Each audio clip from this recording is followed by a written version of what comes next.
Welcome to another episode of Gur Cafe. I'm your host, Lanie. Join me and my colleagues, Ollie and Seb, as we discuss varying topics around all things games user research. We've got you covered whether you're just getting started in Gur, been around for a while, or are simply interested in learning more. We have a lot to talk about, so grab your favorite drink and let's jump right into today's episode. All right. Hi. Welcome. Episode 2, Gert Cafe. We have a name now. We're official. Hello, Seb, Ollie. Welcome back. Thank you so much for Hi, joining. Lenny. Hi, Seb. Hello. So, I want to jump right in because I'm super excited to resume the conversations we were having last time.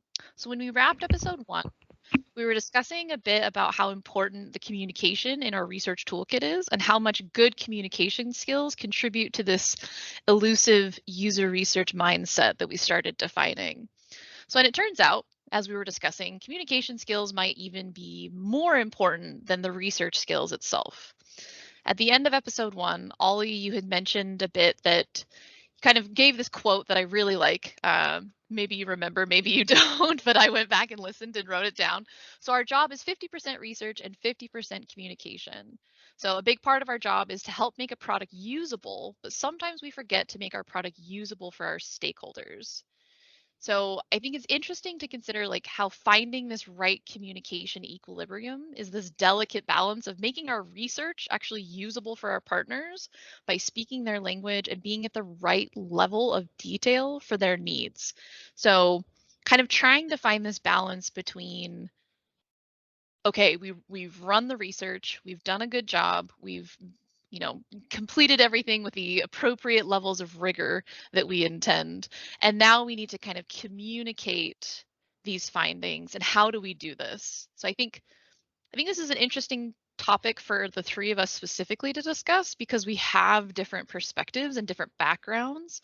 So our roles have varied quite differently depending on which stakeholders we're talking to.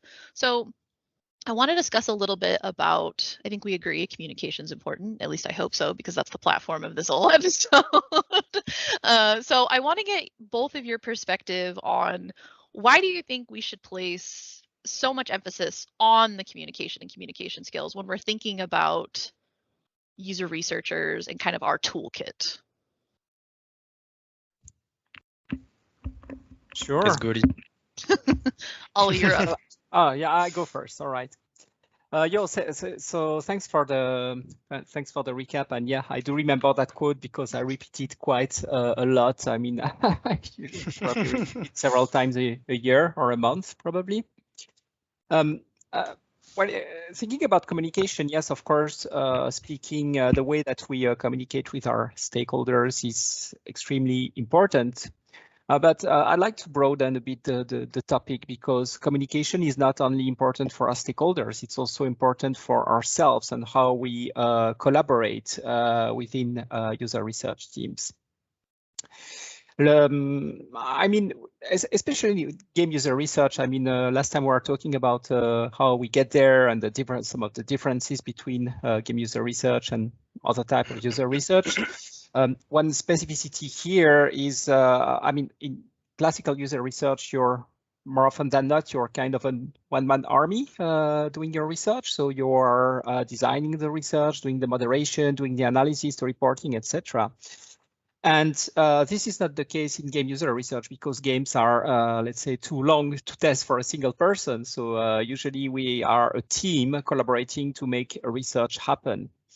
And before speaking about the stakeholders, I think it's important to speak about how we communicate between ourselves, between researchers, because when you are several people as compared to just a single person, I mean, and the way that we are structured with someone kind of leading the research and some other people being on the field and gathering the data, it's super important to be clear to have a good communication with the people you're working with because it will directly impact the quality of the data that you are going to gather and the quality of the research that you are going to deliver.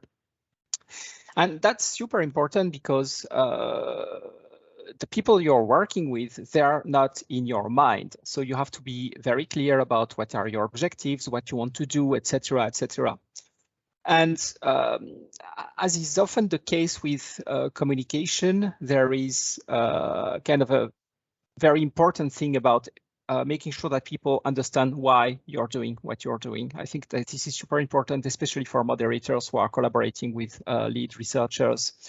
Because if you tell them, hey, you're going to ask this question, but they don't know why we're asking the question in the first place, how it does contribute to the research objectives, then you're basically just making them robots asking questions and recording whatever participants are going to answer, where if the participant doesn't give the kind of answer that we're actually looking for, if they understand why you are asking the question in the first place, then they are able to improvise and to ask another question that will bring you the data that they want. So this is just an example. But yeah, I think I won't spend too much time on it, and I'll also let Seb speak about that specific aspect. But I think it's important to keep in mind that communication starts within the teams and how we collaborate together to build the research. Now, go ahead, Seb. Oh, I couldn't agree more, and I would say that I really enjoy reminding that UX research is at the intersection between the product, the service that we sell, the final user, a player in this context, and the context. And the context is also super important for our relationship within internal client, because your relationship is at the intersection between you, your stakeholder, and his context or her context, which is the budget, the time that is dedicated for a development cycle, the quality that is expected about the project, and also, and something that is sometimes hard for a new researcher, is the political aspect in the project. We are researcher and we usually want good quality, but it's not always the case. It's not always necessary to have super good quality. So the context of the internal client, for me, it's the starting point for the relationship, and it's the starting point for the communication to orient the basis of the research, the roadmap, and where we should put emphasis on.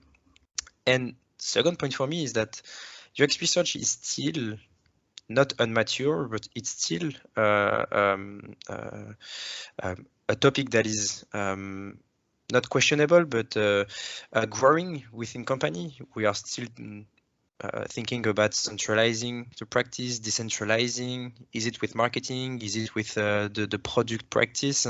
So it's still unsure where it is. And there is also this kind of, not mystery, but it's unclear for our stakeholder. And if it's unclear for our stakeholder, we need to have a super sharp communication. So I think that's why this 50% is necessary, and at least to perform in our job, for me at least.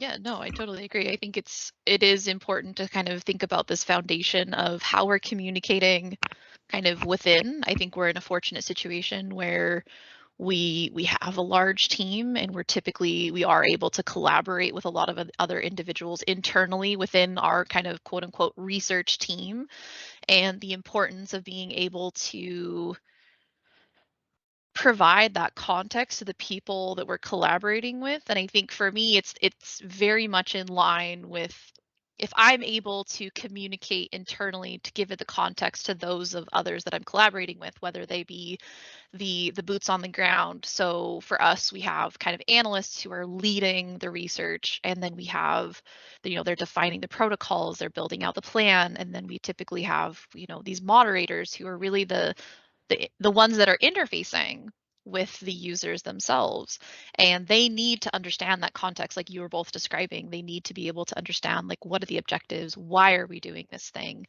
and your ability to kind of provide that context for these individuals is very much in line, for me at least, the same of being able to communicate that to our partners, being able to help them understand, this is what the research can bring you, this is how the research can help push forward or provide context to the decisions that you're trying to make, and kind of taking that step back and being able to really contextualize for all of these different parties, right? Because everybody needs slightly different parts of the picture to be able to feel like they're kind of contributing and that piece kind of fits in. So I think it's not just like a one stop, like, okay, well, you're really good at communicating, you can tell this story, you can tell this narrative. It's also being able to have this really good fundamental understanding of the research to be able to communicate that as well. And so I think, yeah, go ahead. I was thinking about a stat. I think it was during the Game User Research Survey Summit, and there was this survey about the profile of the UX researcher and their background. I think the 3/4 or even more of the pool were master degree or PhD. And when you think about it, you know that there is a certain level of education that sometimes your stakeholder don't have. They don't have this research mindset that is not easy to acquire and to understand from A to Z. So we need to have in mind that our stakeholders don't get easily what's a randomized study and stuff like that, super focus vocabulary that sometimes we use. So we need to also think about that, that our profile is kind of strange and weird for our stakeholders. Yes, this 1000% this. Yeah. that brings me to another point that I believe is super important in communication. Is it's something that we naturally do for one thing, but not so naturally for other things. It's when we do research, one fundamental aspect of it is to be able to put ourselves in the shoes of our players or of our audience. You know, this is part of the job. This is how, I mean, when you're doing expert reviews, this is what we do, etc. But in fact, in terms of communication, this is exactly what we need to do all the time. So whether it be, okay, I'm working with that person on that research, I'm going to try to see things from their perspective, which will help me understand the kind of information that they need. And same goes with the stakeholders, as you were saying, Seb. You know, they are not researchers. This is not their training, and this doesn't have to be, because I mean, this is not their job. But what do these people need? I mean, what are they trying to achieve, and what is the information that I can give them that is going to help them? This is exactly, again, trying to put ourselves in the shoes of our audience and making ourselves, again, usable for people we are working with, you know, and yeah, I mean, and that's why, you know, if we go a little more on the stakeholder side, for me, with communications with stakeholders, there are two aspects of it. There's understanding what they need and delivering what they need, you know. And it's understanding what they need. It starts with understanding what the project is, what they are trying to achieve, etc., etc. So a good starting point for being good at communication with our stakeholders, I believe, is just communicating with them. I mean, being curious, you know, being a researcher is a job for curious people. So if you are in a project, you can't just be happy with having a meeting, being given objectives and call it a day, you know.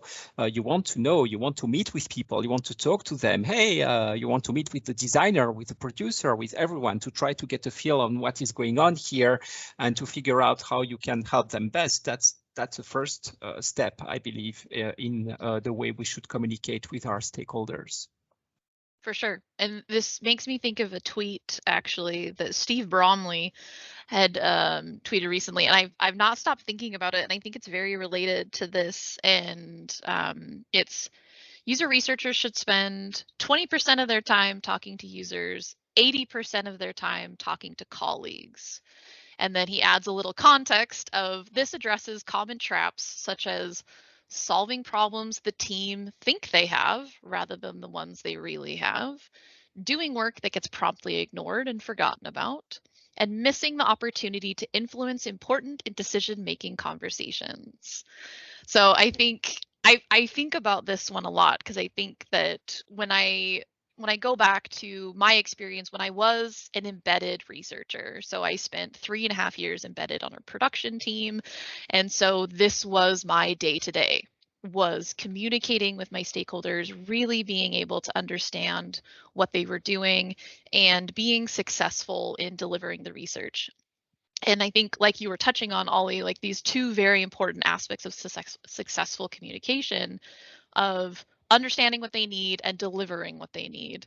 And it's just spending a lot of time asking questions, listening, sitting in meetings, trying to understand the intention behind these design decisions, and really being kind of just curious, like you said, and being able to take that step back and really kind of empathize a bit with the problems that they're trying to address and the decisions that they're trying to make. And I think some of the common pitfalls that we typically run into is we have this like beautiful piece of research that we're very proud of, like look at this thing, this beautiful piece of this masterpiece, right? And you come and you bring it and you kind of drop it on the table, and maybe you have this beautiful PowerPoint, right? And you present your findings, and then in a lot of cases it sometimes feels like that's it. And that's what we're constantly trying to combat, right? That's what I'm trying to combat with my team. It's what I tried to combat with when I was on a production. It's what's the next steps? How are we taking this information and we're translating it into something else? How are we ensuring that it's not something that's forgotten about? How do we ensure that our findings are relevant and it's not just presenting that piece of research, it's actually the 3 months before then of you being able to really understand the needs, spending that time in the meeting, being able to get the context from what they're trying to achieve, and delivering the information that they need when they need it. Not just saying, oh, well, I did this beautiful piece of research. You should care about this because you paid for it. Yes, of course, we want to ensure that they do care for it, but we have to kind of do all of this other additional pieces to ensure that it's there. Yeah, what you want really is to sparkle discussions based on the information that you're bringing to the table. Because again, our goal is not to make decisions instead of people, but it's just to bring valuable information that can help them make the right decisions to the problems that they have to tackle. So if we fail to generate those discussions, yeah, we probably fail at being impactful. And of course, even better when we are indeed part of those discussions, because I mean, it's something to deliver a report, but it's another thing to have really the view of what the user experience is like, which is something I think we discussed a bit last time. You're having this kind of overview of how the project evolved from a user experience perspective. So yeah, it's more like just presenting a PowerPoint and say goodbye, see you next time. You know, there's some follow-up to be done to be really efficient. And if you want, I can give you like what's my checkup when I arrive in a project, and let me know if I forgot something. But let's say I'm new in a project, I would first of all start with the historical exposure to UX research, like basically what's the maturity of my stakeholder in front of me. Is there 5 years of exposure in UX research, or is it the first time, which can help you to communicate the right way what is UX research and what are the next steps. Then the expectation, for me, it's super important to understand what the collab looks like in terms of during the product development, what moment, what's the frequency, what the quality is expected. Then the level of involvement within the process. Is it during the discovery phase, only at the end, the whole cycle? Where do you see UX research and where do you see the impact? And at the end, the output. So the format, is it just a PowerPoint? Is it a conference, workshop, one-on-one press? Who should be present there? Who should be convinced, invite, etc., etc.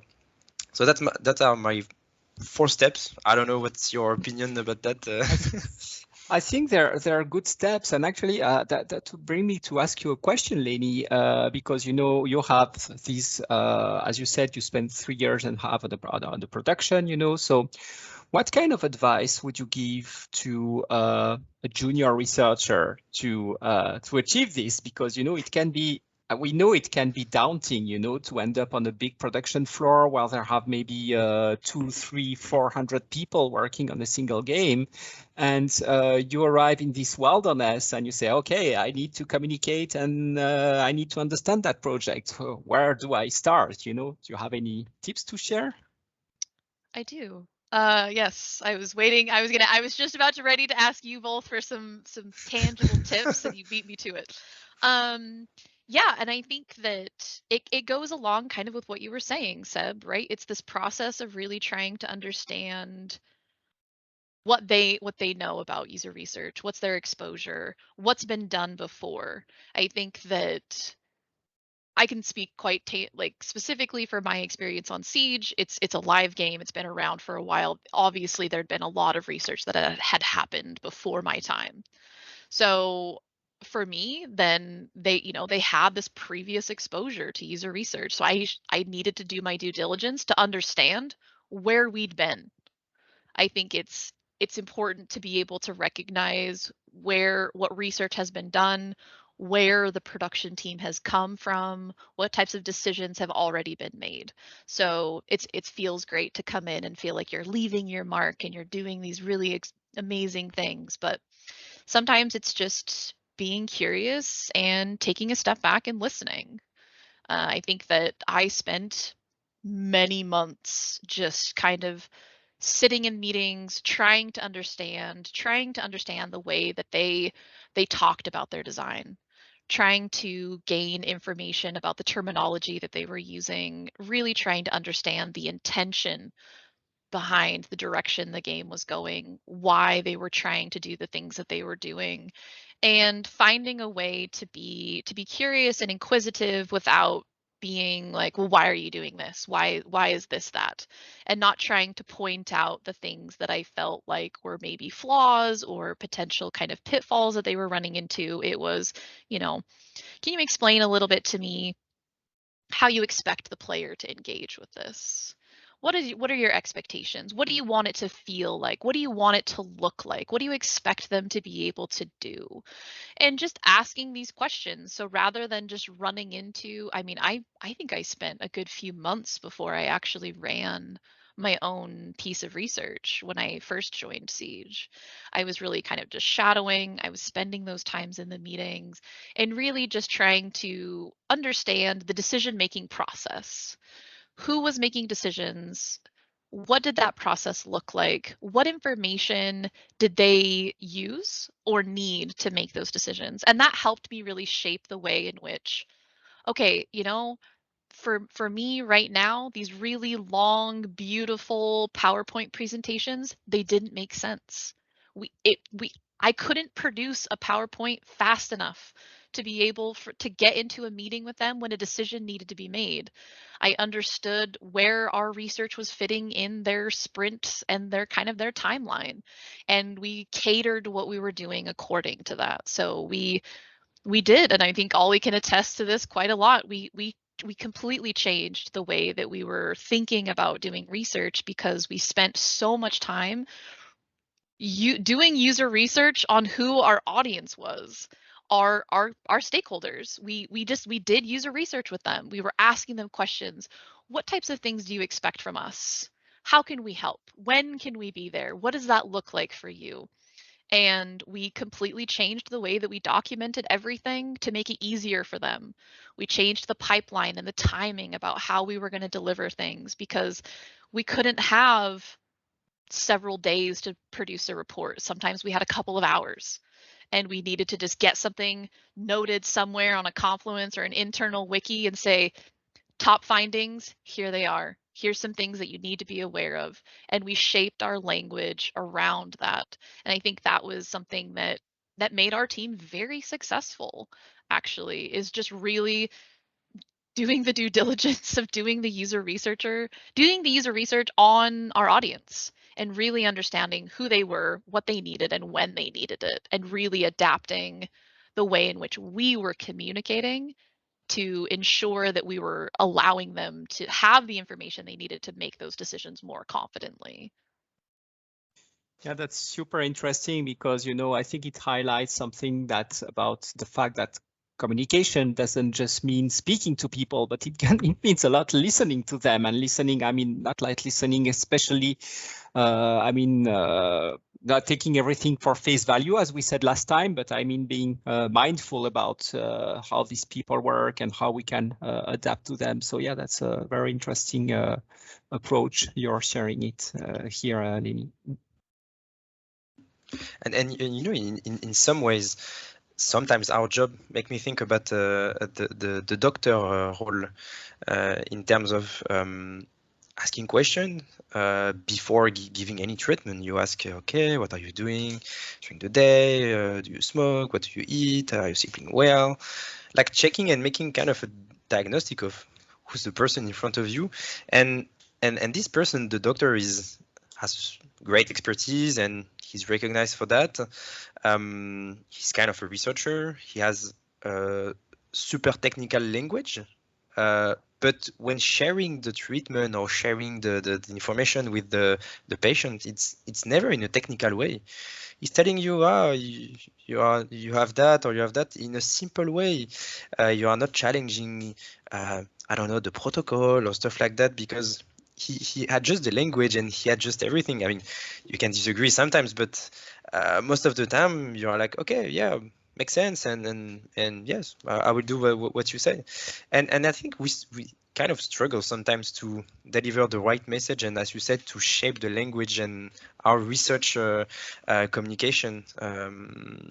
And we should not. We should be like doctors and having a smooth communication, saying, okay, here's the pain point, and that's it. It's not as complicated as that. It's not nothing technical, nothing like this. And I think we still struggle to have this skills. Yeah, that's I like a lot the doctor's Metaphor. analogy. Yeah. No, really. I think it's all about diagnosing things. And yeah, you're right. I mean, when makes me think again. Putting yourself in the shoes of, we have to change shoes when we are doing a research and when we are talking to the production. Where we are doing the research, we need to speak the player's language. Which is also important because sometimes we are using internal jargons to refer to game elements that players are not able to understand. So we have to be wary of that because otherwise it's a problem. But when we go see our stakeholders with the research results, we need to shift from the player's perspective to the core team or production team's perspective. And sometimes we fail to do that. We say, hey, okay, the player does this, the player does that, etc. It's all well and good, but I mean, what they want to know is, okay, what do I need to do with my game? So we need to shift from that design perspective, and sometimes it can be a little difficult. This is why it's so important to have a minimum understanding of what game design is and how that works and what is the vocabulary that goes with game design, because otherwise you're going to fail to have your stakeholder understand what you're telling them. This is so important in the communication of the results. And I'm still wondering myself, even being in the industry, is UX researcher a vitamin business, or is it a painkiller business? And honestly, I sometimes I'm not sure about that. In my mind, it's still perceived as a vitamin business. It's like should be performed if you want to go well. But sometimes I think it's a painkiller. I don't know. I'm still struggling defining where we are, and I think our stakeholders I love too. this. Yeah, Sabi's on fire with analogy today. Oh man. It's a good thing I was muted because I was like cackling there for a minute. No, but I think it's interesting though, right? I think it's kind of trying to understand the positioning, and I think a lot of that goes from trying to understand, like, bridging this gap between okay, we're this impartial kind of group of providing this research, and we're kind of really separate from all of these different pieces, trying to provide these different insights. And I think it's just, to me, there feels like there's pros and cons, right, to kind of how things are positioned and where you're kind of fitting on this scale of like the vitamin versus the painkiller. It's like, what are the needs though, right? I think that's still what it kind of it still comes down to that for me. It's really understanding like, where are we at? Because if we're like 3 years out from launch, we have a very different landscape of how we're approaching things and who we are, and whether we're not like what our supplement kind of breakdown and kind of is, versus if we're in a post-launch or a live game environment, how do we kind of position ourselves, and can we evolve over time? Do we have to just kind of choose one, or is it an evolution? And what kind of advice or what kind of recommendation can we give to our stakeholders as well? Because you're not going to give the same recommendation when you are 1 month from the ship as if you are 3 years from the ship. So you need to adapt. I mean, somehow the findings might be the same, but what the production can actually do with them is going to be very different depending on where you are in the production cycle. So this is also, again, this awareness that we need to develop about the state of the project, etc., etc. We need to apply that in the way we deliver the research, and especially the way that if we do recommendations, things that we would recommend to not be completely, not align with what the project can do and at this specific point in time. Since we're talking a little about, or a little, but about, delivering the research to the stakeholders, I think also one point I think is worth highlighting here, that's quite of a simple tip, but one that sometimes is a bit difficult to apply is, you're telling about how sometimes you don't have time and you deliver the top findings, just the 2-3 things that the production should know. And I believe this is what we should aim for all the time, what are the 3, 4, 5 top things that are important, or that are the most important to the topic that we are studying at the moment. I mean, we have this tendency as researcher to believe that because we have many findings to deliver to our stakeholders, we are doing a good job with that. And yeah, I can see you. We can't hear you, but I can see you laughing, Lanie. And yeah, I mean, we all have that. I mean, it's maybe more pronounced with more junior people that they say, okay, I found plenty of things, so I did my job. But on the other side, again, thinking about the people who are going to have to use all this stuff, it's not going to help if they have 200 findings and at the end of the day, they're here. Okay, so we have all these things that don't work, which first can be a bit scary, although it should not, because maybe most of it is just minor stuff that, to be honest, maybe we should just let go, because this is not where the big pain points are. But it can be just overwhelming for the audience to have this massive amount of findings. And at the end of the presentation, it's like, yeah, where do we start? What do we do with that, etc. So I think, yeah, one way of being impactful in our communication about the result is to really focus on the top things that they should address. I mean, it's better to have them address the 3 most critical things and let all the rest just as it is, rather than delivering 100 of minor things, and at the end of the day, they're not going to do anything about it. And they're not even going to address the big issues because they don't know where to start. So I think that's also an important point in how we do communicate our research to stakeholders. Yeah, I think this is a huge point that I think, like you were saying, is challenging for a lot of juniors when they're kind of first coming in. I think this is a conversation I have with my team all the time. It's kind of this, okay, so I understand that you gathered all of this data and that you feel like obligated in some way to like thank it for its service of like giving you some information, but like I can't I don't need a 99-page PowerPoint presentation about this report because we need to make decisions and we need to be able to understand and parse that information to be able to have it be usable, right? Going back to the very beginning of ensuring that the information we're delivering is usable. And I think it's understanding the context, right? We've talked about that in a couple of different ways. It's where are we at, and this difference between the team is able to act on everything or one thing, and being able to have enough of an understanding of the game and the kind of the landscape of where they're at, and being able to say like, this is critical. Yeah, there was other issues. Not gonna lie, there was other things that happened. However, this is the thing that has the most critical negative impact on players for an extended period of time. This is where your investment should go. This is where the decision-making process we need to come, and we need to think about how are we going to address this thing. Because yeah, it's great to be able to say, we did 3 days of research or 10 weeks of research. Here's every single thing. But unless you've really captured the entire picture, are they going to be able to differentiate where to begin?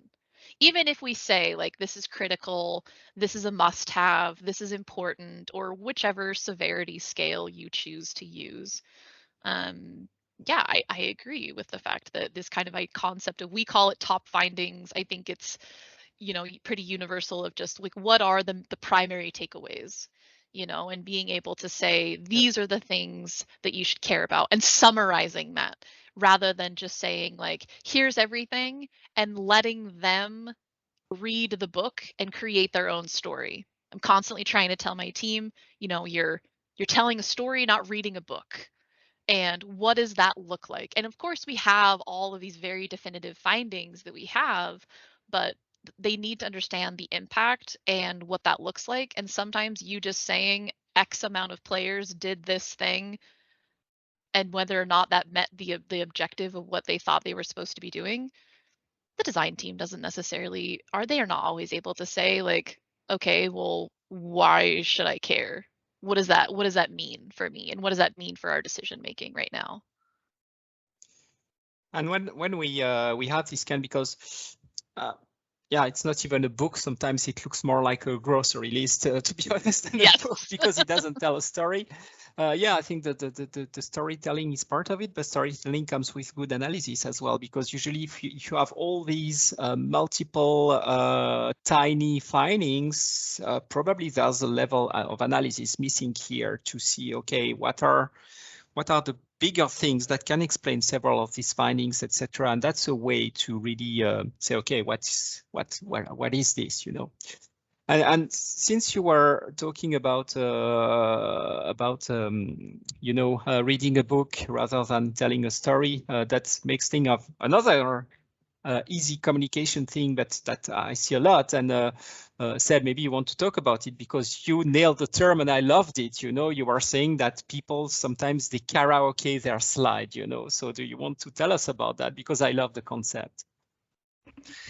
That's a horrible thing when I see that. Karaoke slide, it's the fact that you have everything written in your PowerPoint and you just read everything, and everybody's like reading and hearing what is written. But I mean, you get the point. It's a horrible meeting, and it will be a horrible meeting when it started like this. For me, I mean, my tips, and it's one thing that I used to do. It's when talking with an internal client or a client, I always start with the final presentation. Okay, so here's the final presentation, and the report will look like this. So there will be this section, and this section. Even before talking about the methodology, etc., because in fact, nobody cares about your methodology. They should trust you, and I mean, you should have a strong protocol. You should be confident, and you should be aware of all the tricks and everything. But as a doctor, you shouldn't be challenged too much on the protocol, because if you are challenged too much, it means that you lost the buy-in and you lost the confidence with your internal client. So it doesn't smell good when you are challenged with your protocol. So yeah, for me, an executive slide and an executive, you should start having an executive report, because your research should be sent to top management and should be read as simple as it is. It should be super clear. What are the impact for your product, the services? What should be the next step? And you shouldn't go into super details. Maybe it could be discussed with the design team. And it's something hard in our job, because we are talking with operation people, designer, developer, graphic designer, a lot of role like this. But we also have to convince top management that pay the bill, basically. So they also need to be involved in the communication, and they also themselves need to sell to their manager and their boss what is happening on the floor. So it's tricky. Yeah, that's interesting, because that's yet another level of communication, or how you communicate your findings is not going to be the same to your, let's say, maybe more direct stakeholders, who are the production people, and then to the higher management, who also need to have a view on what is going on their game. So again, a matter of, what is the level of granularity? What is the message that you want to pass is always something. I mean, that's an advice we could give for any presentation that people are doing, to be honest, is what's your message? What's the story that you want to tell? Yeah, and back to the karaoke slide, yeah, right. I mean, reading slides, but no one wants to go in the presentation like that. It's like, yeah, I'm just losing an hour. Just send me the PowerPoint and I'll read it myself. So even if it's written, I mean, I understand that sometimes we have a tendency to write maybe a little too much, because we want people to be able to understand what was written in the slide deck if we're not presenting it. But even doing that, I mean, we should know our findings well enough that we don't need to read them, and that we're able to face our audience and just tell what happened, and tell a story, and maybe throw in an anecdote with a player that is going to make the thing more lively and more convincing. Because again, it's like, I mean, politics understood that, it's not so much about the program, it's about the way that you sell it. And there's something like that as well when you present some research. You have to somehow make it, I won't say entertaining, because sometimes the news are not so good, so you won't entertain people, but at least to make it lively and interesting for your audience is also, take some kind of, I barely dare to say showmanship, but that certainly helps if you can do a bit of that. I think it also goes back to when you have a clear understanding of the objectives and the goals of the team and what their needs are, you're able to much more clearly present that in the end. So it's this whole kind of like coming full picture as we're kind of coming to a close here. It's like really being able to, and I try to explain this to my team all the time, is that you should be spending significantly more time in prep than you are at the end. Because if you've done everything right at the beginning, so you've met with the stakeholders, you've gone to those needs gathering meetings, you've spent the time to really investigate where they're at, what they need, why they need it, when they need it, all of this process should go a lot more smoothly, because you're able to get to the very end and say very definitively, this is the key shit that you should care about. And you don't have to read through your full report. You're able to really pull out the main key pieces of information and say, hey, I got all of the questions answered that you needed. However, based on where I know you're at right now, here's the executive summary. Here's those key pieces. And so it's being able to kind of put all of these pieces together when we're thinking about communication. It's that it's not just because if you're getting into a report and kind of being able, like reading through everything, and you're feeling not confident about how they're going to perceive it or how they're going to feel about it, then you probably missed some steps along the way. And so going through and really putting in the due diligence of getting those needs, sitting with them, really being able to spend that time to reflect, then there shouldn't be surprises as far as what they're going to care about when you get to that final meeting. And so you're not just reading it feeling like, oh, well, you should care about all of it, because that's not always going to be the reality. So I'm wondering, final pieces of like advice that you all want to give on kind of how we can be better communicators with our stakeholders or our collaborators or whichever. I'm gonna go first, Uh, Seb. I would say do your kind of, as you mentioned, do your own user research with your internal client. Know your client, who it is, what's the past, what's the exposure, the maturity, and everything. And if you can answer all of these questions, you will have a clear communication, and you will adjust the level of technicality that you want to bring into the table, the insight that you want to bring. So know your client, and everything should go well.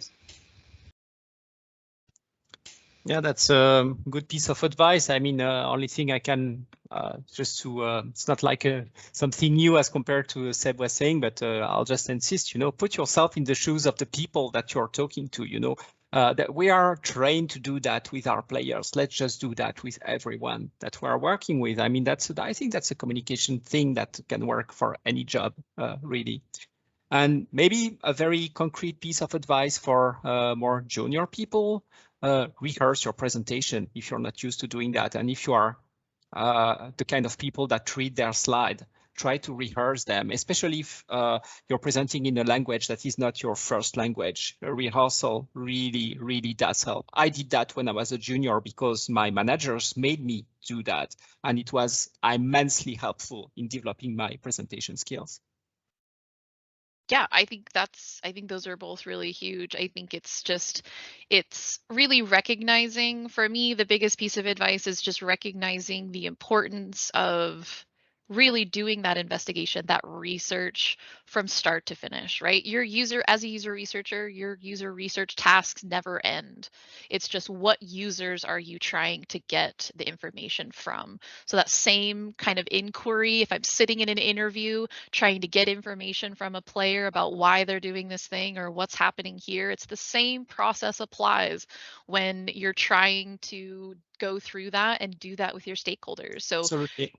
if you feel confident in the process of sitting and getting that information from a player, it's not any different. You don't have to think about it as anything differently. And that should help kind of reduce the stress and anxiety when you have to go into some of these meetings. So yeah, and I think just really recognizing the importance of just sitting and listening and really being able to understand those needs. So I'm gonna stop us here because I think that we're running a bit out of time for today, but thank you so much. I think communication is something that's so pivotal to our role and something that is kind of, not that it's forgotten, but I think it's interesting to kind of reflect upon how all of these different variables kind of come together. So thank you to you both so much for the interesting conversation. Thank you, I'm Lanie. sure we're Thank going you, to Seb. have Pleasure.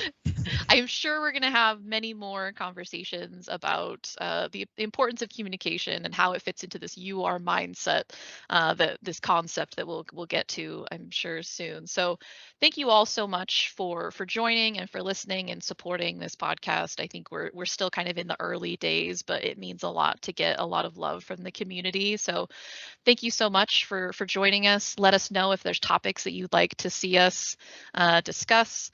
We're available on YouTube. We're on all of your favorite podcast channels. Seb says we're looking for sponsorships. So thank you all so much for joining us, and we will see you again very soon.